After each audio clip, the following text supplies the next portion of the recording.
እግዚአብሔር ፈትኖ ሲሰጥ የተሻለ ይሰጣል። ሁሌ እግዚአብሔር አዘግይቶ ሲሰጥ የተሻለ ይሰጣል።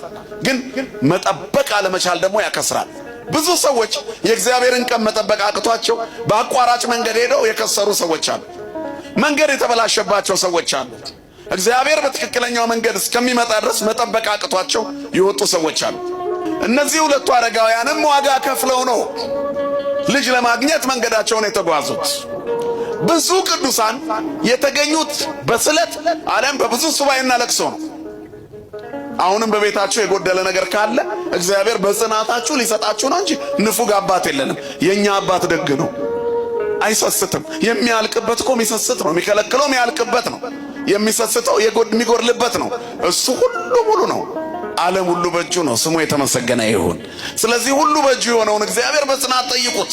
ትልቁ ነገር ይሄ ነው። እየጠየቁት ኖረዋል። ከዛ ፋይሉን ዘግተዋል።